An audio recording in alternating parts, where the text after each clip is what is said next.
Olá a todos! Hoje nós vamos estudar uma biomolécula chamada de carboidrato. Ela também recebe outros nomes, como por exemplo glicídios, glucídios, hidrato de carbono, e açúcares. Ela é a principal fonte de alimento para a produção de energia, tanto de animais como de vegetais. Então, quando a gente fala em carboidratos, imediatamente vem à cabeça massa, como por exemplo massa, pão, macarrão, batata. Esses alimentos que a gente acabou de pensar são constituídos predominantemente de carboidratos e também são todos de origem vegetal.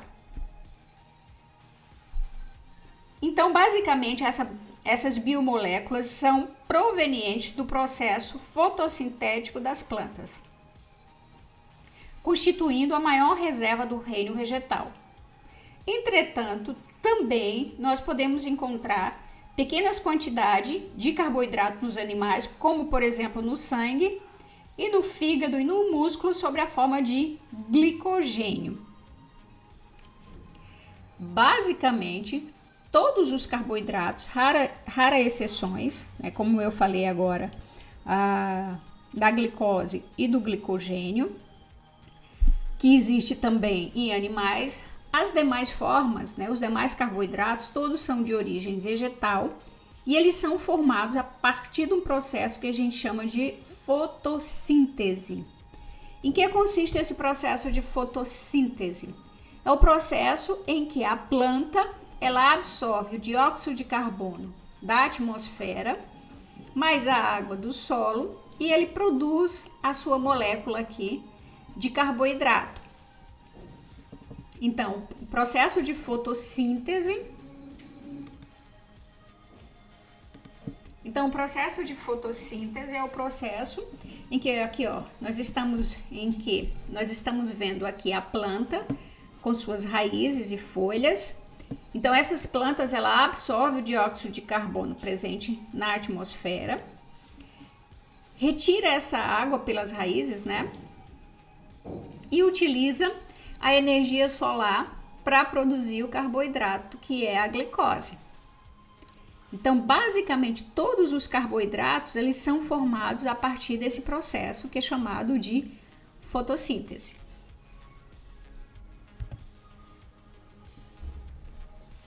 Carboidratos, definição. Os carboidratos são substâncias orgânicas, também chamados de hidrato de carbono.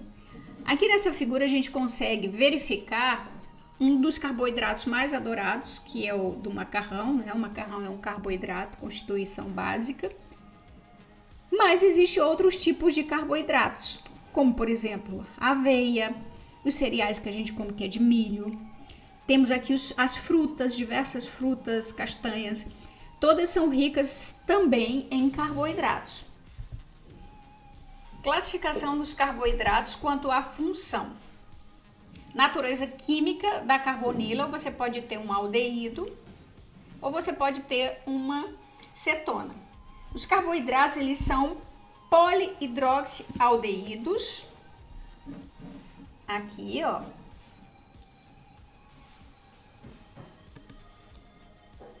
Ele pode ser um polihidroxialdeído e ele pode ser um polihidroxicetona. Por que ele é chamado de polihidroxi? Ele é chamado de polihidroxi porque eles são formados por várias moléculas de hidroxilas, que são essas aqui, ó. Vamos começar primeiro com polihidroxialdeídos, né? Os polihidroxialdeídos. Então eu tenho, ó, vou colocar a canetinha que fica mais fácil para a gente visualizar.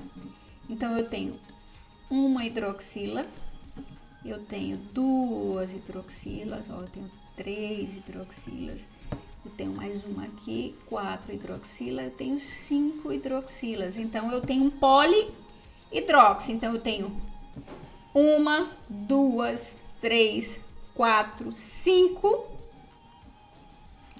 moléculas de hidroxila. Essas 5 moléculas de hidroxila, daí o nome polihidroxi. Por que ele é chamado de aldeído? Porque existe uma carbonila aqui, ó,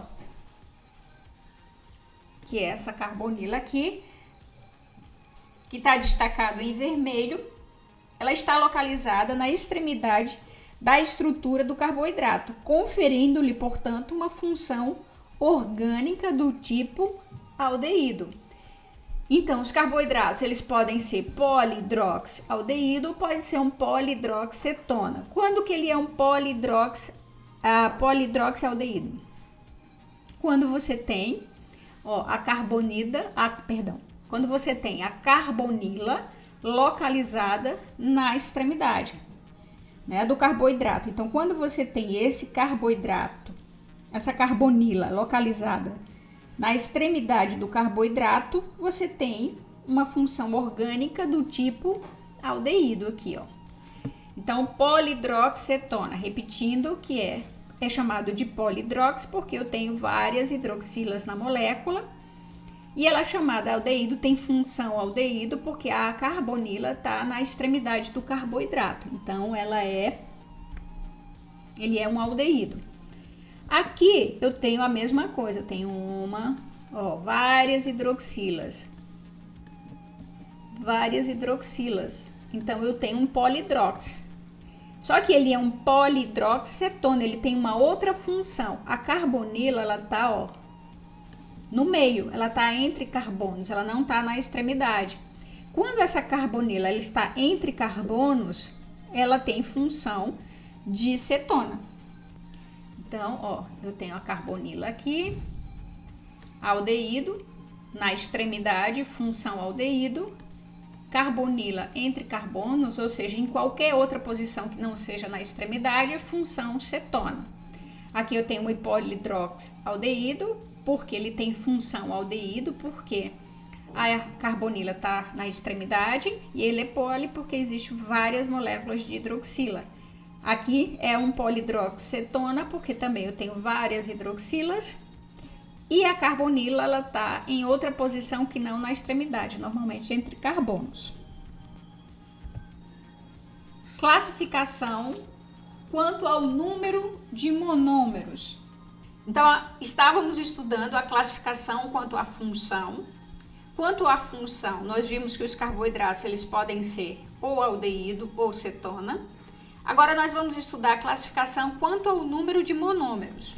Mas o que são monômeros? São açúcares simples que constituem as moléculas dos carboidratos, as quais são relativamente pequenas, solúveis em água e não hidrolisáveis, ou seja, não podem ser decompostas. Então, os monossacarídeos, que a gente vai estudar agora, começar a estudar os monossacarídeos, são essas substâncias que eu acabei de falar, açúcares simples, são açúcares simples, ó, com pequenas cadeias com ligações simples, com essa fórmula geral, CnH2nOn. São solúveis em água e insolúveis em solvente orgânico, são brancos e cristalinos, a maioria com sabor doce, estão ligados à produção energética. O que isso significa dizer?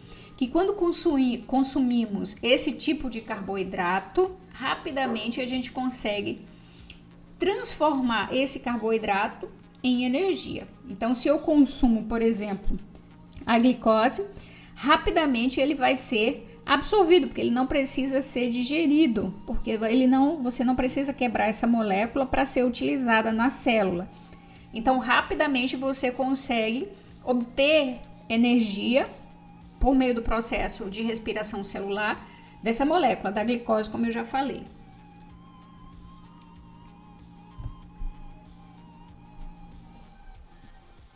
Continuando monossacarídeos, o nome genérico do monossacarídeo é dado baseado no número de carbonos, no número de carbonos, mais a terminação -ose. Por exemplo, se eu tenho 3 carbonos, então eu tenho triose, tri de 3, né, ó. Então eu tenho tri de 3, ó, termina em ose, triose, 4 carbonos, tetroses, 5 carbonos, pentoses, 6 carbonos, hexoses e 7 carbonos eu tenho as heptoses. Então, a classificação dos monossacarídeos quanto ao número de carbono, eles são classificados em trioses, como eu falei, tetroses, pentoses, hexoses e heptoses. Ou seja, os monossacarídeos podem ter de 3 a 7 carbonos, constituindo sua molécula e recebem nomes específicos de acordo com o número, como, por exemplo, se eu tenho 3 carbonos, eu tenho uma triose. Se eu tenho 4 carbonos, eu tenho uma tetrose. Se eu tenho 5 carbonos, eu tenho uma pentose. Se eu tenho 6 carbonos, eu tenho uma hexose. Se eu tenho 7 carbonos, eu tenho uma heptose. Então, aqui a gente consegue ver as trioses. Ó, eu tenho quantos carbonos? 1 carbono, 2 carbonos, 3 carbonos. Então, ele é uma triose, ó, C3. Perguntaria, ele é um aldeído ou ele é uma acetona?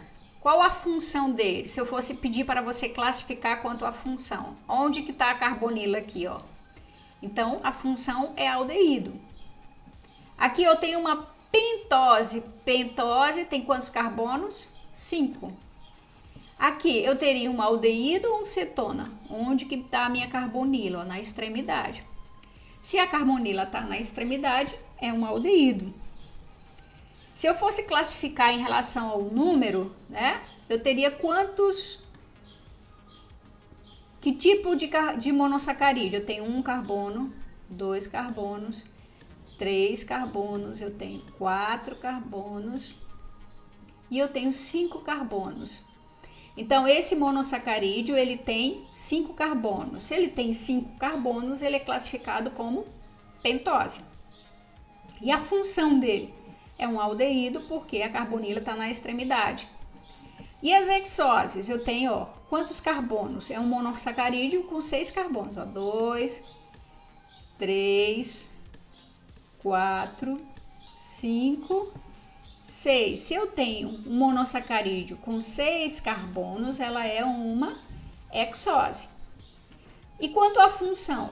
É um aldeído. Por quê? Porque a carbonila está na extremidade. A mesma coisa aqui, ó.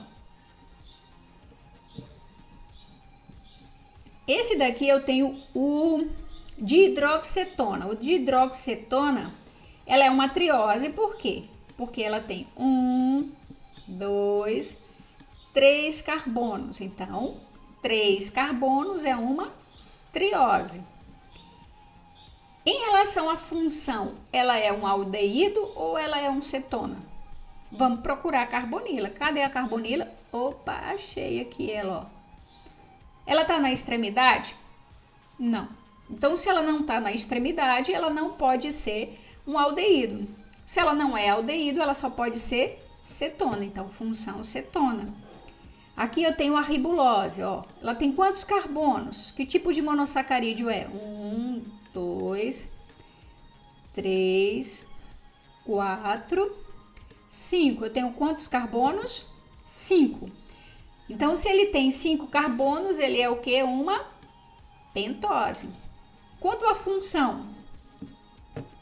Procura a carbonila. Ó, a carbonila está aqui. Ela está na extremidade? Não.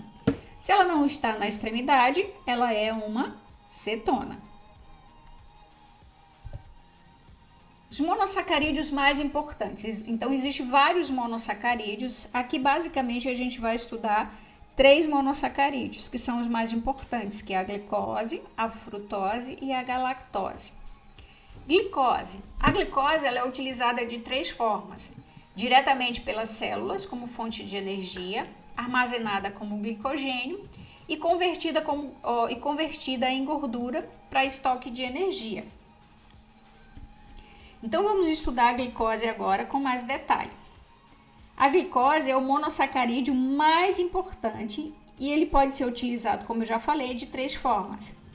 Ele pode ser utilizado diretamente pela célula como fonte de energia, ou seja, quando nós consumimos qualquer tipo de carboidrato, ele vai ser digerido pelo sistema digestório e será convertido em glicose e será disponibilizado para as células para obtenção de energia pelo processo de respiração celular.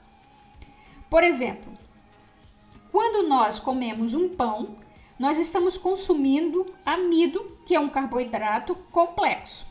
Então, nosso organismo, nosso sistema digestório, digere esse amido e converte ele em glicose e lança no sangue para ser mobilizado para as células obterem energia.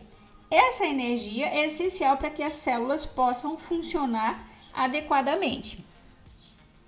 Então, quando você come esse pão, essa glicose ela vai ser disponibilizada para a célula, ela vai entrar dentro da célula, vai para uma organela lá chamada mitocôndria, onde vai ocorrer o processo de produção de energia. E essa energia para que serve? Para que todas as reações ocorram. Então é a energia celular na forma de ATP que nós utilizamos para fazer com que o organismo funcione. A glicose ela também pode ser utilizada para formar o glicogênio. Então a glicose pode ser utilizada para produzir moléculas de glicogênio, que servirá como fonte de armazenamento de energia dos animais. O glicogênio poderá ser exportado para qualquer lugar do corpo com necessidades energéticas. Então, o glicogênio ele é sintetizado quando os níveis de glicose no sangue são altos e a demanda energética ela é menor. Explicando. Então, por exemplo, quando comemos 5 pães e a nossa demanda energética era de apenas 1. Desta forma, o excesso de glicose no sangue pode ser mobilizado para produzir o glicogênio para utilizarmos em períodos em que a gente passa ou em longos períodos de jejum. Então, o glicogênio pode ser armazenado no fígado e no músculo e pode ser mobilizado caso o nosso corpo necessite dessa glicose para produzir energia. A terceira forma de ser utilizada ela é convertida em gordura, para estoque de energia. Acumular energia para eventuais períodos de falta de alimento é uma prioridade para qualquer animal, inclusive para nós seres humanos. Por exemplo, os ursos eles seriam incapazes de sobreviver aos invernos rigorosos se não armazenassem boa quantidade de gordura nos períodos que tinha mais alimento. Todos os outros animais selvagens têm a mesma capacidade em alguma proporção. A espécie humana não é diferente. Ao longo da nossa evolução, a disponibilidade de alimento foi muito pequena em vários períodos. Nossa sobrevivência só foi possível pela nossa capacidade de armazenar energia quando éramos capazes de obtê-la.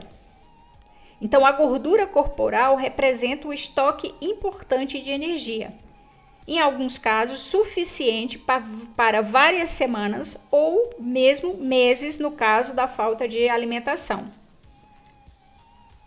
Em situações fisiológicas, ou seja, de normalidade de jejum, assim que nós esgotamos a energia armazenada no fígado, começamos a queimar o estoque de gordura para obter mais combustível para que nosso corpo funcione.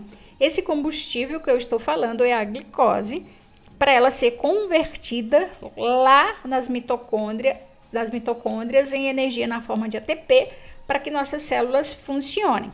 Nos tempos de hoje, em que a enorme maioria da população mundial tem acesso a mais energia do que precisa, ou seja, come mais do que precisa, o seu acúmulo em forma de gordura se converteu em um problema de saúde pública, que é a obesidade. Mesmo as camadas menos favorecidas socialmente enfrentam esse problema de forma crescente. Então, essa questão do acúmulo de gordura, biologicamente falando, é um armazenamento de energia para caso você precise passar um período muito longo, essa gordura armazenada, ela vai ser utilizada justamente para produzir energia quando nós precisarmos, quando nós passarmos muito tempo sem nos alimentarmos. A frutose também é um monossacarídeo formado por 6 carbonos. É o monossacarídeo mais doce. Ele é encontrado nas frutas. A designação foi escolhida porque os frutos são sua fonte mais importante, embora também seja encontrado no mel e nas hortaliças. Então, a frutose é o carboidrato das frutas, daí ele recebeu esse nome. Então, aqui a gente tem na figura várias frutas que são ricas em frutose. Temos o mel também, que é a frutose de origem animal. Ele é o mais doce de todos os carboidratos. E no final da digestão, ele vai ser convertido em glicose lá no fígado. Vários relatos, várias pesquisas, elas têm surgido relacionando o consumo exagerado da frutose com o aumento de obesos entre americanos nas últimas décadas. Então, a partir do surgimento dos xaropes de milho, a frutose passou a competir com a sacarose, que é vinda da cana-de-açúcar e da beterraba. Então, essa frutose, nas últimas décadas, ela vem aumentando a utilização dessa frutose na composição, por exemplo, de refrigerantes, suco, molhos prontos, devido ser de fácil acesso esse xarope e de baixo custo. Entretanto, os efeitos nocivos, segundo diversos estudos, os efeitos nocivos da frutose estão associados ao abuso do consumo da frutose. Ou seja, o que faz mal não é a frutose em si, mas o excesso da frutose. Ou seja, para você alcançar, por exemplo, o teor de frutose contido em uma bebida industrializada, como, por exemplo, aqueles sucos em caixinha, seria necessário você devorar uma bacia gigante de uva ou de maçã ou de outra fruta. Então, o que eu estou falando aqui é que a frutose em excesso, ela pode causar uma série de problemas. Eu não estou dizendo para você parar de comer frutas. Estou dizendo a você que o excesso da frutose, que está presente principalmente em produtos industrializados. Então, se você comer frutose proveniente da fruta, não vai te fazer mal. Porque nessa fruta, além da frutose, ela tem outros compostos químicos que são muito importantes, como, por exemplo, algumas fibras, que são muito importantes para o funcionamento do intestino, que favorece de forma significativa o controle da glicose no sangue. Então, a frutose, ela é importante ser consumida, mas ser consumida com cuidado e saber qual a fonte dessa frutose. A galactose também ela é um monossacarídeo, é o monossacarídeo do leite. Ela não ocorre de forma livre, ela sempre vai estar combinada com a glicose, formando lactose. No fígado também ela é convertida em glicose. Essa galactose ela é encontrada no leite e nos seus derivados. Então, como a gente está observando, basicamente quase todos os carboidratos eles serão convertidos em algum momento em glicose, né? Porque é essa glicose que é disponibilizada no sangue para que as células obtenham energia.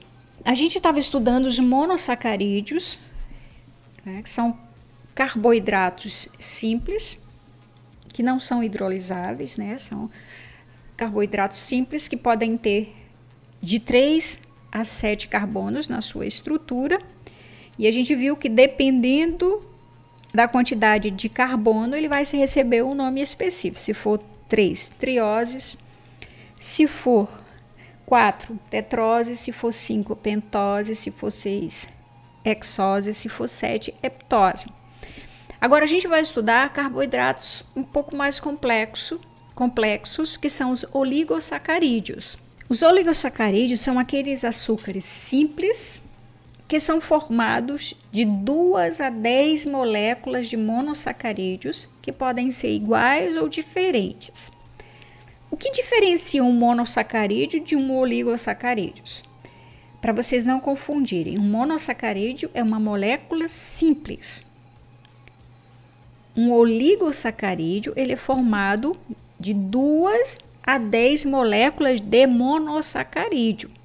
Então, a gente estava estudando os monossacarídeos, os oligosacarídeos são formados de 2 a 10 moléculas de monossacarídeos. Então, se vocês observarem aqui, ó, eu tenho 2 moléculas aqui, ó. Eu tenho um monossacarídeo, e aqui eu tenho um outro monossacarídeo, tá certo? Então, eu tenho um oligosacarídeo, ele é formado por um monossacarídeo, 2 monossacarídeos. Então, ele pode ter de 2 a 10 moléculas de monossacarídeos. Bom, mas a gente aqui vamos nos concentrar basicamente nos disacarídeos. Quais são os disacarídeos que a gente vai estudar? Maltose, sacarose, lactose.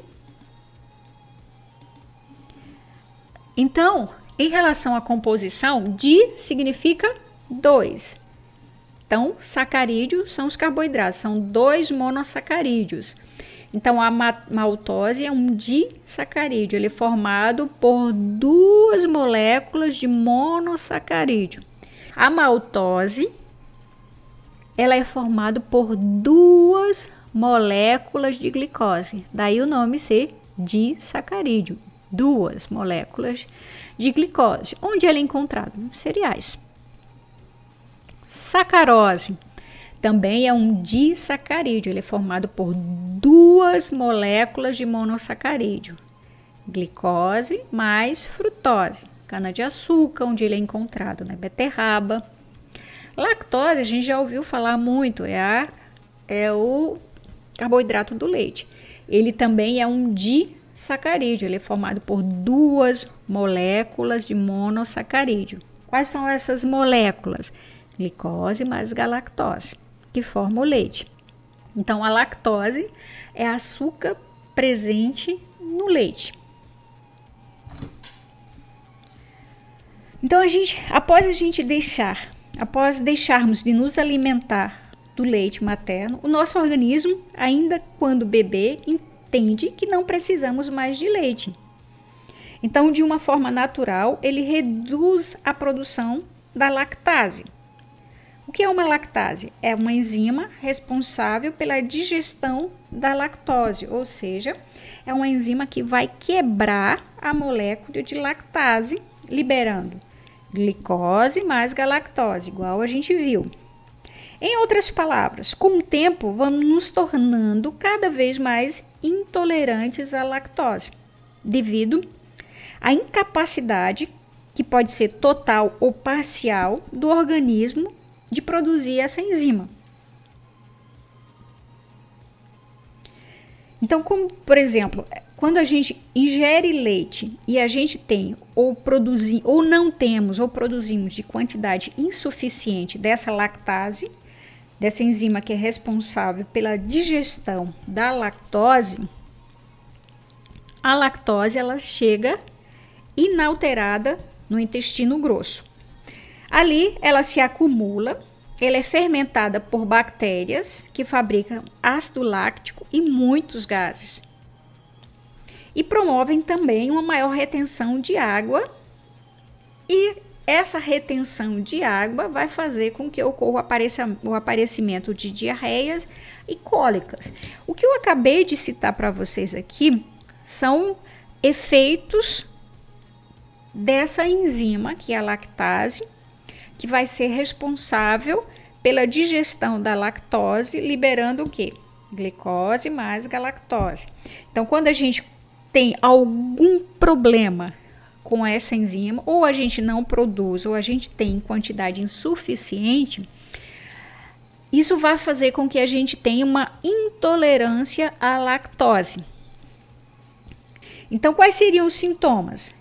Foram esses que eu acabei de falar: muitos gases, distensão abdominais, né, diarreias, cólicas. Esses efeitos, eles são causados pela falta da digestão da lactose.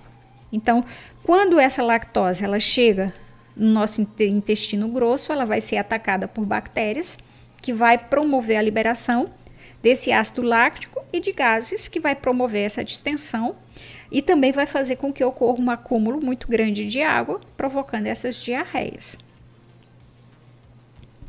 Então, é interessante que a gente entenda que a intolerância à lactose, ela é comum, não é? Vamos dizer assim. Ela seria normal de quase todos os mamíferos. Né? De todos os mamíferos, o único que continua tomando leite quando adulto somos nós. Então, o natural é você consumir leite e produzir essa enzima até uma determinada idade. Depois, o organismo entende que você tem que se alimentar de outras substâncias que não o leite. Então, ele passa ou diminuir ou ele para de produzir. Então, aqui a gente tem um exemplo bem interessante. Olha, pessoas que não têm intolerância, tá? Que consegue digerir a lactose. Então, aqui eu consumo leite, por exemplo, a lactose. A lactose, olha, aqui eu tenho esse azul mais escuro, esse azul mais clarinho, que seria a glicose e a galactose. Se eu não tenho intolerância, eu produzo a lactase, que é uma enzima em quantidades adequadas, e essa lactase ela vai quebrar a molécula de lactose, liberando galactose e glicose. Essa galactose ela será convertida em glicose e será liberada na corrente sanguínea, que será aproveitado no processo de respiração celular, no qual as células vão obter energia. Nesse outro caso aqui, ó, são de pessoas intolerantes à lactose. Eu tenho a lactose de novo. O azulzinho é a galactose mais escuro, o azul mais claro, a glicose. Então, essa pessoa aqui, ela não tem, ou ela não produz, ou produz de forma inadequada a enzima. E o que acontece? Olha só. Essa molécula, ela não é quebrada. Então, essa molécula não é quebrada e ela vai fazer com que ocorra um acúmulo muito grande, ou seja, uma absorção de água. E ela vai passar do intestino delgado para o intestino grosso. Quando ela chega no intestino grosso, ela vai ser atacada por bactérias. E essas bactérias, elas vão liberar uma quantidade muito grande de gases, vai promover uma distensão abdominal e também diarreias e cólicas. Então, aqui a imagem A, nós temos quando ocorre a digestão da lactose, e na imagem B, quando existe uma intolerância à lactose. Então, a intolerância à lactose ela é causada por um gene recessivo. Então, por exemplo, existe algumas, tanto africanos como orientais, normalmente eles carregam consigo esse gene recessivo que faz com que o indivíduo não produza lactose, portanto, eles se tornem intolerantes à lactose.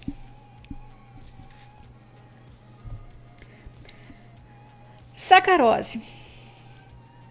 A sacarose ela tem origem vegetal, ela é encontrada principalmente na cana-de-açúcar e na beterraba e em algumas frutas. Ela é formada também, ela é um disacarídeo, como eu já mostrei para vocês, ela é formada pela glicose e pela frutose. Vamos continuar agora estudando a classificação dos carboidratos. Estudamos já os monossacarídeos, que são os carboidratos simples, os oligosacarídeos. Dentro dos oligosacarídeos, nós estudamos apenas os disacarídeos, que foram a frutose, a sacarose e a lactose. Agora a gente vai estudar os polissacarídeos. Os polissacarídeos são açúcares contendo mais de 20 unidades de monossacarídeos. Ele pode conter até milhares de monossacarídeos. Então, quando eu tenho a partir de 20 unidades, né, mais de 20 unidades, eu já tenho um polissacarídeos. Então, os polissacarídeos, eles podem ter milhares de monossacarídeos e são a forma mais encontradas na natureza. Então, a forma que a gente encontra normalmente na natureza o carboidrato, ele pode ser na forma de na forma de amido, de glicogênio ou de celulose, ou seja, na forma de polissacarídeos. A diferenciação dos polissacarídeos é dado pela unidade monomérica, pelo comprimento e ramificação das cadeias. Existem vários tipos de polissacarídeos, mas nós só vamos estudar 4, que são eles o amido, o glicogênio, a celulose e a pectina. Vamos começar estudando o amido. Amido, combinação de 300 ou mais moléculas de glicose, é o polissacarídeo vegetal presente nos cereais. Na verdade, o amido é o polissacarídeo de reserva das plantas. Então, aqui a gente tem alguns representantes, como a batata ou pão, que é rico em amido.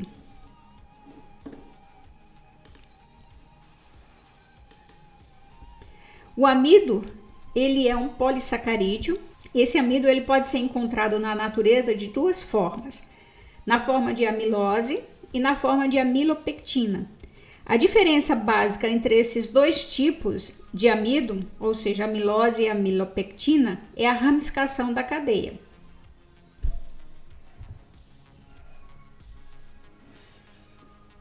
Então, aqui a gente tem a amilose.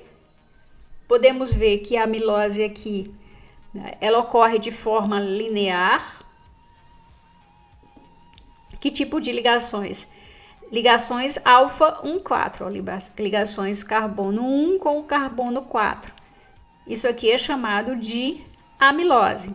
E a amilopectina? Então, a amilose corresponde a um polímero de cadeia normal, com mais de 1000 moléculas de glicose unidas por meio de ligações alfa 1,4. Então, eu tenho mais de 1000 moléculas dessa daqui, ó.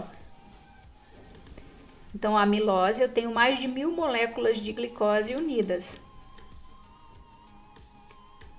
Essas moléculas unidas, por esse tipo de ligação, ó, no carbono 1 e no carbono 4, esse tipo de ligação aqui é alfa 1,4. Então, a amilose ela é formada por mais de 1000 moléculas de glicose que se ligam uma à outra por meio desse tipo de ligação, alfa 1,4. Nós temos aqui a amilopectina, que é um outro tipo de amido. Se você reparar, ele é muito mais ramificado do que a amilose. É como se você tu tem várias moléculas de amilose que se ligam entre si. Então, a amilopectina ela é constituída por cadeias longas e muito ramificadas de unidade de glicose, unidas entre si por ligações também alfa 1,4. Então, aqui eu tenho os dois tipos de amido, a amilose, que é formado por cerca de 1000 moléculas, mais de 1000 moléculas de glicose, ligadas entre si, né, por esse tipo de ligação alfa 1,4. A amilopectina é o outro tipo de amido, que ele é formado, ó, tu tem várias moléculas aqui de glicose, com esse tipo de ligação, e essa cadeia se liga a essa, por um tipo de ligação chamado alfa 1,6. Então, tu tem várias cadeias aqui, ó, como se fosse várias cadeias de amilose. E essas cadeias de amilose, ó, se ligando aqui por meio de ligação alfa 1,6. A amilopectina corresponde a 70 a 80% dos tipos de amidos encontrados na natureza. Então, o amido ele pode variar de 60.000 a 1 milhão de unidades. Por isso, ele é considerado um polímero de condensação. Lembra que o que a gente falou de polímero, que é uma molécula grande formada de moléculas menores que se repete. Então, é um polímero de condensação porque tu tem várias moléculas de glicose formando as moléculas de amido, que seja amilose ou amilopectina. Então, a formação das moléculas de amido ocorre por meio da união de moléculas de glicose com eliminação de água. O amido é a principal fonte de armazenamento de energia nas plantas e por isso está presente em grande quantidade nas raízes, nos frutos, tubérculos e semente. Entre as principais fontes de amido na alimentação estão batata, ervilha, feijão, arroz, milho, aveia, trigo, entre outros. O amido ele vai sofrer hidrólise na saliva, que é chamado de amilase, e posteriormente termina o processo de digestão lá no intestino. O outro polissacarídeo muito importante, que a gente até começou a falar nele, quando a gente falou as formas de utilização da glicose, é o glicogênio. É o principal polissacarídeo de reserva em animais. Assim como o amido é nas plantas, o glicogênio é o carboidrato de reserva dos animais. Ele também é um polímero, ou seja, é uma molécula complexa formada por moléculas menores de glicose. Estima-se que uma molécula de glicogênio contenha cerca de 60 mil resíduos de glicose, ou 60 mil moléculas de glicose. Como já falamos anteriormente, o glicogênio é encontrado principalmente no fígado e nos músculos. No fígado, o glicogênio funciona como uma reserva de glicose, que sempre que necessário é utilizada e levada também para os outros órgãos. O estoque de energia acumulada no fígado é limitada e é normalmente suficiente para nos sustentar por pouco dia, ou seja, no máximo um dia ou um dia e meio de jejum total. Já nos músculos, os processos de síntese e de degradação são realizados apenas para suprir as necessidades do músculo. Então, o músculo ele utiliza essa energia, né, essa fonte de reserva, quando é muito utilizado, como por exemplo durante uma corrida. Também pode ser consumido em caso de jejuns muito prolongado, em caso de desnutrição, que termine obrigando a esses músculos disponibilizar essa reserva de energia para as demais partes do corpo. Então aqui o glicogênio, a gente viu que é um polímero de cadeia ramificada, que quando você precisa dessa energia, ele hidrolisa, ou seja, ele quebra a molécula liberando glicose para ser utilizada, principalmente quando a gente fala do fígado. Esse glicogênio presente no fígado, ele é mais facilmente quebrado e liberado caso a gente precise. E no músculo a gente viu também, presente aqui também no músculo, e no músculo basicamente esse glicogênio ele serve somente para o tecido. Esse tecido só vai disponibilizar a glicose, ou seja, só vai quebrar a molécula de glicogênio e disponibilizar a glicose em alguns casos excepcionais do corpo. Então aqui a gente tem uma representação do fígado, né? O glicogênio ele está presente no fígado, que ele pode ser disponibilizado, o glicogênio pode ser quebrado para disponibilizar a glicose para que o corpo, vou colocar aqui a canetinha, fica mais fácil. Então aqui a gente tem o fígado, onde é encontrado o glicogênio. E esse glicogênio ele pode ser quebrado, ou seja, as moléculas elas podem ser quebradas para ser liberado na corrente sanguínea para ser utilizado por outras partes do corpo. Então, o glicogênio é o carboidrato de reserva dos animais. Então, caso a gente precise desse carboidrato, ou seja, se a gente passa um período muito prolongado de jejum, o organismo consegue pegar essa glicose que está lá no glicogênio. O fígado disponibiliza para várias partes do corpo. Vamos estudar agora a celulose. A celulose é encontrada na parede celular dos vegetais, perfazendo grande parte da massa da madeira e quase 100% da massa do algodão, por exemplo. A fixação do dióxido de carbono pelos vegetais leva quase exclusivamente à produção de celulose. A celulose é uma substância fibrosa, resistente e insolúvel em água, sendo formada por unidades de glicose conectadas mediante ligação beta-1,4. Então, os tipos de ligações que a gente viu do amido e do glicogênio era alfa-1,4 e alfa-1,6. Aqui é beta-1,4, então o tipo de ligação é diferente. o que lhe confere propriedades estruturais características. Então, a gente tem um tipo de ligação diferente. Na celulose, as unidades de glicose formam cadeias retas e estendidas, as quais se dispõem lado a lado. Então, a celulose é o principal componente estrutural das plantas, especialmente de madeiras e plantas fibrosas.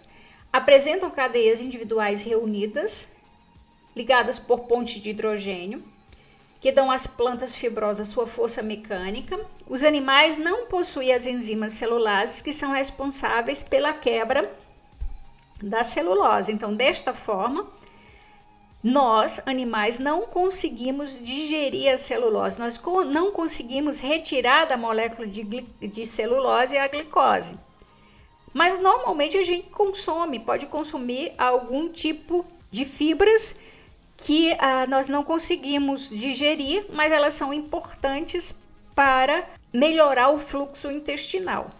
Então, nós não temos nenhum animal tem essa enzima chamada celulase que digere a celulose. Existe, por exemplo, mas os animais como os ruminantes, por exemplo, eles se alimentam basicamente de celulose, mas não conseguem digerir a celulose. Então, como que eles conseguem tirar a glicose para produzir sua energia? Existe uma associação entre esses ruminantes e essas bactérias. Então, por exemplo, o boi, ele tem uma grande quantidade de bactérias que conseguem digerir para eles essa celulose. Assim como, por exemplo, o cupim, dentro do seu sistema digestório, ele possui um protozoário e esse protozoário vai ser responsável pela quebra dessa molécula de celulose. Um outro polissacarídeo muito importante é a pectina. A pectina é um tipo de fibra solúvel encontrado nas frutas e vegetais, sendo um componente natural desses alimentos.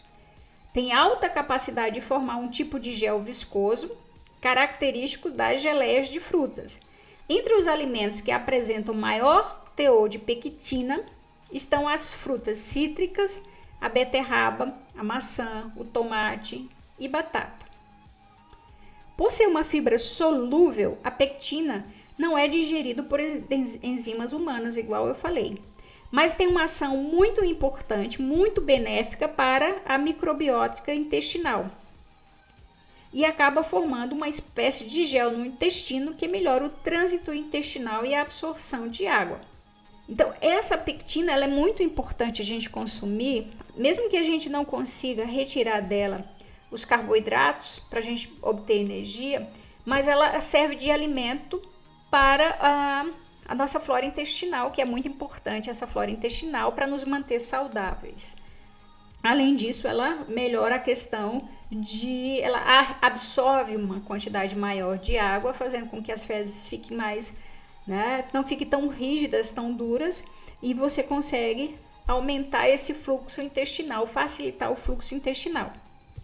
Apesar de promover pouco efeito laxativo, a pectina tem ação prebiótica, pois estimula o desenvolvimento da flora intestinal sadia. Então, é diferente, tem outras fibras que elas são mais, vamos dizer, que tem um maior poder laxativo, mas ela é muito importante para alimentar, como eu já falei anteriormente, para alimentar essa flora intestinal, para nos manter saudável, para nos manter manter o nosso sistema imunológico funcionando de forma adequada. Então, temos vários aqui exemplos, frutas cítricas têm uma grande quantidade de pectina, As frutas cítricas têm uma grande quantidade de pectina, temos uma grande quantidade de pectina também aqui na casca da maçã, goiaba também tem uma grande quantidade, abacate, tomate, são frutos que têm uma grande quantidade de pectina que são extremamente importantes. Então, vale salientar que não adianta muito você fazer o suco da laranja retirando as fibras. Então, basicamente, você está tomando só frutose, que aí não é interessante para você. Então, é importante que você, no lugar de tomar o suco, você coma a fruta, porque além do suco, dos nutrientes que tem no suco da fruta, você também vai estar consumindo um dos elementos mais importantes para nos manter saudável, que é essas fibras solúveis, as pectinas. Então aqui a gente tem um quadro dos polissacarídeos. Quais são eles? Glicogênio, amido, celulose, quitina. Aqui tem dois que a gente não falou, que é a quitina e ácido hialurônico. O glicogênio, função e fonte, açúcar de reserva energética dos animais e fungos. Amido, açúcar de reserva energética de vegetais e algas. Celulose, função estrutural, compõe a parede celular das células vegetais e algas. A quitina, função estrutural, compõe a parede celular de fungos e o exoesqueleto de artrópodes. O ácido hialurônico, função estrutural, cimento celular em células vegetais. Aqui nós temos alguns exemplos desses polissacarídeos. Índice glicêmico. O índice glicêmico é um indicador da velocidade com que o carboidrato presente em um alimento alcança a corrente sanguínea e altera a glicemia, que é o nível de açúcar no sangue. Existem algumas dicas para verificar o índice glicêmico de um determinado alimento. Quanto mais cozido ou mais processado for o alimento, maior será o seu índice glicêmico. Por exemplo, um suco de laranja tem um índice glicêmico maior que o da fruta. Por quê? Porque as frutas têm as fibras, o que diminui o índice glicêmico. O purê de batata tem um índice glicêmico muito mais alto do que a batata cozida inteira. Quanto mais madura estiver uma fruta ou um vegetal, maior o índice glicêmico, mais doce, né? Você tem uma maior quantidade de monossacarídeos, que eles são muito mais fáceis de ser digeridos e, consequentemente, aumenta o índice glicêmico. Esse índice glicêmico é, vamos dizer assim, o quanto rápido um alimento ele pode ser digerido e essa glicose pode ser disponibilizada na corrente sanguínea. Então, frutos e legumes com cascas têm um índice glicêmico menor do que os descascados, por causa da fibra presente nas cascas, que diminui o índice. Então, se você for preferir comer uma maçã com casca ou sem casca, o ideal é que você coma com casca, porque a grande quantidade de pectina, né, e outras fibras que tem na casca vai diminuir o índice glicêmico. Então, uma boa dica para evitar alimentos com alto glicêmico é consumir os alimentos de forma mais natural possível, consumindo sempre que possível as cascas das frutas e vegetais e evitando produtos industrializados. Aqui nós temos uma tabela, né, um círculo aqui, uma ilustração com os índices glicêmicos. Quanto menor o índice glicêmico, melhor. Então, quais são os alimentos com baixo índice glicêmico que você deve dar preferência? Tem frutas, aqui ó, várias frutas, consumir preferencialmente com cascas. Médio índice glicêmico, então eu tenho aqui essas frutas aqui, ó, abacaxi, beterraba, uva, mirtilo, feijão.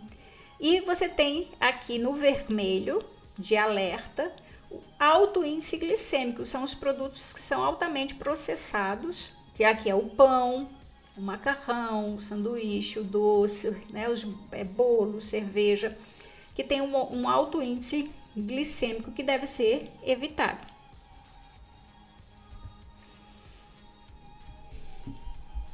O excesso de carboidrato. Nas últimas décadas, a oferta de alimentos ricos em carboidratos refinados, cuja absorção é muito rápida, se multiplicou. Dietas à base de carboidratos foram propagadas pelo mundo afora. Isso gerou resultados catastróficos, como, por exemplo, o aumento do número de obesos e diabetes. Aumentou de forma impressionante nas últimas 5 décadas. Então, aqui a gente tem o que o excesso de carboidrato pode fazer. Então, os carboidratos, quando em excesso no organismo, transformam em gordura e ficam acumulados nos adipócitos, podendo causar obesidade e arteriosclerose. O que é aterosclerose? Quando ocorre o acúmulo de gordura nos vasos aqui, fazendo com que ele fique mais rígido e impedindo que o sangue passe de forma normal. Diabetes. O que é diabetes? Em algumas pessoas, existem dois tipos de diabetes, o diabetes tipo 1 e o diabetes tipo 2. Em algumas pessoas, o sistema imunológico, ele ataca as células do próprio corpo, ou seja, ele ataca as células betas lá do pâncreas. Essas células betas, elas são responsáveis pela produção e liberação da insulina. Então, quando ocorre a destruição dessas células, pouco ou nenhuma insulina ela vai ser liberada pelo corpo. Como resultado, a glicose fica no sangue, em vez de ser usada como energia. Significa dizer o quê? Quando você destrói essas células beta, ela passa a não produzir mais a insulina, obviamente. E a insulina, ela é extremamente importante, aqui nessa figura a gente pode ver. Ela é um hormônio que ela vai sinalizar para que a célula abra, ou que tu tem aqui umas certas proteínas que vão se ligar à glicose para que essa glicose entre dentro da célula e dentro da célula essa glicose seja utilizada para produzir energia. Se você não tem a insulina, não ocorre a sinalização para que vamos dizer, para que essa porta seja aberta, para que esse canal seja aberto, para que essa proteína aqui se associe à glicose. Desta forma, a glicose ela vai ficar na corrente sanguínea e não vai entrar dentro da célula. Se ela não entra dentro da célula, a célula vai ter problema justamente porque não vai ter energia para realizar as suas reações metabólicas. Esse tipo de diabetes, o diabetes tipo 1, normalmente ele ocorre na infância, mas também pode ser diagnosticado em adultos também. Esse tipo de diabetes, a diabetes tipo 1, essa variedade ela é sempre tratada com insulina, medicamentos, planejamento alimentar, atividade física para ajudar o controle do nível de glicose no sangue. A diabetes tipo 2 aparece quando o organismo não consegue usar adequadamente a insulina que produz, ou não produz a insulina suficiente para controlar a taxa de glicemia. Cerca de 90% das pessoas com diabetes têm o tipo 2. Ele se manifesta mais frequentemente em adultos, mas crianças também podem apresentar. Dependendo da gravidade, ela pode ser controlada com atividade física e planejamento alimentar.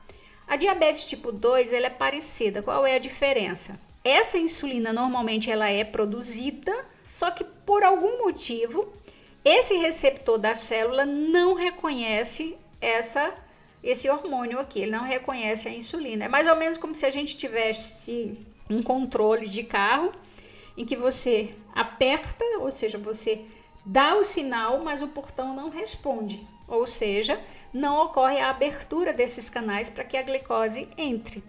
Então você tem o controle, mas o portão não responde, ou seja, você aperta o controle, dá sinal, mas aqui não ocorre. Por exemplo, não recebe esse sinal para abrir as portas. A diabetes tipo 1 você não tem a insulina porque as células betas foram destruídas.